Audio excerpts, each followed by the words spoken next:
Você está no canal Eu Estudo a Lição com o pastor Samuel Camilo. Hoje é segunda-feira, dia 30 de outubro de 2021.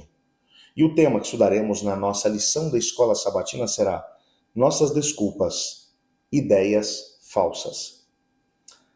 Antes de podermos continuar o estudo, eu gostaria de compartilhar com você um texto de Jonas, capítulo 1, a partir do verso 1, que diz assim: Veio a palavra do Senhor a Jonas, filho de Amitai, dizendo: Dispõe-te, vai à grande cidade de Nínive e clama contra ela, porque a sua malícia subiu até mim.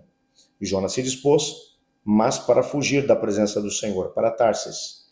E tendo descido a Jope, achou um navio que ia para Tarsis, pagou, pois, a sua passagem, e embarcou nele, pois queria ir com eles para Tarsis, para longe da presença do Senhor. Mas o Senhor lançou sobre o mar um forte vento, e fez-se no mar uma grande tempestade, e o navio estava a ponto de se despedaçar.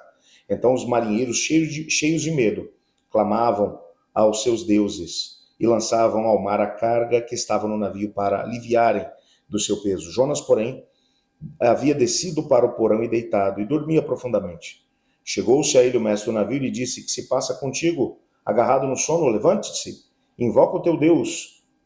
Talvez assim ele se lembre de nós, porque estamos a perecer.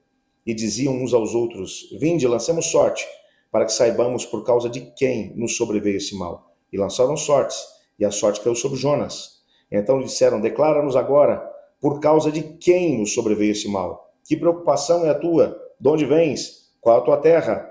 E de que povo és? Ele respondeu: Sou hebreu e temo ao Senhor, o Deus do céu, o Deus que fez o mar e a terra. Então os homens ficaram possuídos de grande temor e diziam: Que é isso que fizeste? Pois sabiam os homens que ele fugia da presença do Senhor, porque lhe haviam declarado. Disseram-lhe: Que te faremos para que o mar se acalme? Porque o mar se havia tornado cada vez mais tempestuoso.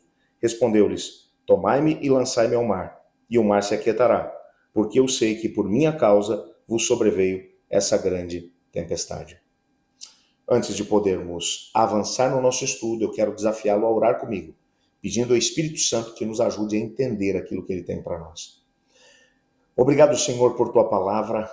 Pedimos que ela possa ser para nós uma luz e iluminar o nosso caminho. Fale conosco de forma clara, pois é em nome de Jesus que oramos. Amém. Quando entendemos aqui essa mesma tempestade que sobreveio ao navio no qual Jonas estava, enquanto ele fugia da presença do Senhor, e aqui nós encontramos muitos paralelos com outros textos.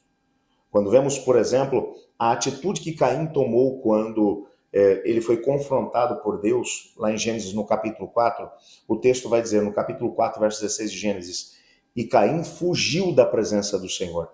É exatamente o mesmo termo que vai ser utilizado para descrever a atitude de Jonas. Jonas fugiu da presença do Senhor. Ele queria a bênção de Deus, mas ele não queria ter nada a ver com aquela situação ligada aos assírios, a cidade de Nínive. Então ele foge da presença de Deus, compra uma passagem, desce até o porão do navio, ele vai para o lugar mais profundo e escuro que ele possa encontrar para tentar se esconder do Deus que é onipotente, onipresente e onisciente. A primeira coisa que entendemos a respeito da rebelião contra Deus é que a rebelião ela é insana. A mesma atitude que foi tomada por Adão e Eva no Jardim do Éden. Adão e Eva se escondem por entre as árvores do jardim, tentando se esconder do Deus que é onipotente, onipresente e onisciente. A mesma atitude de rebelião demonstrada por Adão e Eva, demonstrada também por Caim, é a que está sendo demonstrada pelo profeta de Deus. O medo que o profeta sentia fez com que, ao invés dele se lançar nos braços de Deus e de depender do Senhor para o cumprimento dessa mesma missão que Deus havia colocado sob a sua responsabilidade, ele resolveu fugir da presença de Deus. Tentar se esconder do Deus que é soberano. O que é mais interessante é que algumas crenças antigas, principalmente dos povos pagãos, dos povos do mar, entre os sidônios, provavelmente o navio que foi utilizado para levar Jonas até a cidade de Tarsis, lá no sul da Espanha, fosse dos sidônios. Os sidônios acreditavam que o oceano não era um local onde os deuses costumavam estar presentes. Eles acreditavam que o mar era controlado pelos demônios. Então, quando o mar estava muito furioso, eles tinham que fazer algum tipo de sacrifício para apaziguar a fúria dos deuses. É exatamente isso que os marinheiros estão fazendo. Eles haviam tentado de tudo para tentar escapar daquela tempestade, mas perceberam que nada do que eles faziam justificava aquela tempestade, pelo menos a fúria daquela tempestade daquele jeito. E eles agora vão lançar sorte entre eles para tentar descobrir contra quem os demônios do mar estavam furiosos. E a gente percebe que, na verdade, os demônios não estavam furiosos com o Jonas. Se havia algum tipo de mão sobrenatural ali sobre aquela situação, era a mão de Deus. Aliás, quando vamos para o Salmo capítulo 24, verso 1, o salmista vai dizer: ao Senhor pertence a terra e a sua plenitude. Tudo pertence a Deus. Deus é o Senhor da terra e ao mesmo tempo o Senhor do mar, o Senhor do ar, de tudo que existe. Ele é o Criador, dele vieram todas as coisas. Quando você vai olhar para o texto, você percebe que os marinheiros partiam de um pressuposto equivocado. E Jonas aqui vai partir também de um pressuposto equivocado na hora que ele vai conversar com os marinheiros. Ele vai dizer: eu pequei contra Deus, até que está tudo certo. Estou fugindo de Deus, também está certo. E para que a tempestade termine, é simples, é só vocês me matarem. Me joguem no mar, e então a fúria da tempestade vai passar. O que ele estava dizendo é que Deus estava irado com ele, provavelmente era isso que o Jonas estava dizendo, e a tempestade tinha sido enviada por causa da ira de Deus. Deus estava tentando apenas mostrar para Jonas que longe do plano de Deus ele não conseguiria ter descanso. Mesmo que ele comprasse uma passagem num bom navio, mesmo que ele fosse pro porão do navio, para o lugar mais tranquilo, aonde menos o navio balançava, ele ainda assim não conseguiria ter paz. Um pressuposto equivocado você encontra nos marinheiros pagãos, mas encontra também no profeta de Deus. O que nos mostra que quando o assunto é missão, algumas pessoas podem ter uma visão distorcida de quem Deus é e da motivação pela qual o Senhor Deus está tentando chamar as pessoas. Eu tenho encontrado no decorrer desses últimos 21 anos de ministério, eu tenho encontrado algumas pessoas que têm me dito: pastor, a visão que eu tinha sobre Deus é uma visão completamente diferente.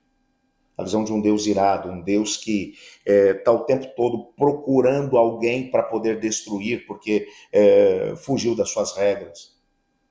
Deus não é esse tipo de Deus. É claro que haverá um momento em que o Senhor Deus fará justiça, juízo, trará juízo sobre a terra. É exatamente por isso que a inspiração vai chamar isso de o estranho ato de Deus. Quando Deus, um Deus de amor, ele também derrama a sua ira sobre a humanidade. Mas o fato é que Deus trabalha com o ser humano em cima da premissa da graça, em cima da misericórdia. E é exatamente nesse ponto em que Jonas estava equivocado. Os pagãos olhavam para o oceano e diziam: os demônios estão aqui no oceano. Jonas olhava para o oceano e dizia: não, isso é a ira de Deus, é Deus tentando me destruir. Então me joga para dentro da água, que a partir desse ponto está tudo resolvido. Jonas, inclusive, através do seu gesto, ele está dizendo: eu prefiro morrer do que cumprir a vontade de Deus. Talvez o que faltava para Jonas fosse a coragem que seria necessária para que ele tirasse a própria vida. Como ele não era capaz de fazer isso, ele diz para os marinheiros: me matem, e então a ira de Deus vai passar. Mas Deus tinha para Jonas muito mais do que a morte. Sabe, é interessante que quando você olha para a Bíblia, você percebe outros personagens que em determinado momento pediram a morte a Deus. Um deles, o próprio Elias. Ele preferia a morte do que ter que continuar chamando a atenção de um povo mau, um povo que estava longe do caminho de Deus. Mas Deus vai dizer: Elias, sai da caverna e vem para cá para fora, você precisa ter um encontro comigo. E depois desse encontro, Elias ainda trabalha durante mais algum tempo e ao invés de morrer, ele foi levado no céu por um carro de fogo e nunca morreu, até hoje ele continua vivo. Você pode perceber que o plano de Deus para a gente é muito melhor do que os planos que nós temos para nós mesmos. Jonas, portanto, apesar de ser um servo de Deus, ele havia realmente estabelecido uma visão distorcida de Deus. Uma outra visão distorcida de Jonas é que Jonas provavelmente acreditava que para que ele pudesse ter sucesso dentro daquela missão, a pregação do evangelho dependia dele, do que ele era capaz de fazer. Ele estava se esquecendo de que Deus não o havia enviado para Nínive sozinho. Deus havia ido junto. Deus tinha se disponibilizado a ir junto com ele. Ele seria o instrumento através do qual Deus operaria no meio daquele povo pagão. Foi por ter decidido ir, depois daquele momento, que ele viu as grandes bênçãos de Deus. Às vezes, nossa visão equivocada sobre quem Deus é e sobre como ele age com os pecadores é que faz com que nós tenhamos tão poucas vitórias dentro do contexto do nosso trabalho. Eu queria orar, pedindo a Deus para que Ele nos ajudasse a termos uma visão mais clara a respeito de quem Ele é e de quem o nosso próximo é. Para que possamos ter uma visão também clara de quem nós somos e o que podemos fazer unidos a Deus. Ore comigo. Obrigado, Senhor Deus, por Tua palavra e porque nela descobrimos que Tu podes todas as coisas e que o Teu amor é maior do que a nossa capacidade de fazer bobagem. Na história de hoje, vimos que Jonas tinha uma visão equivocada a respeito do Senhor. Os marinheiros também o tinham. Mas te peço, Pai, que o Senhor nos ajude a termos uma visão clara sobre quem o Senhor é e sobre o que o Senhor pode fazer através de nós. Coloco também diante do Senhor, Pai, cada um dos pedidos que foram enviados para o nosso canal e, ao mesmo tempo, aqueles que estão no coração dos meus irmãos e irmãs. Por favor, ajuda-nos a podermos entender o que tens para nós. Em nome de Jesus oramos. Amém. Amanhã teremos a continuação da nossa história de Jonas. O tema será Nossas Desculpas, Inconveniência. Eu estudo a lição. E você?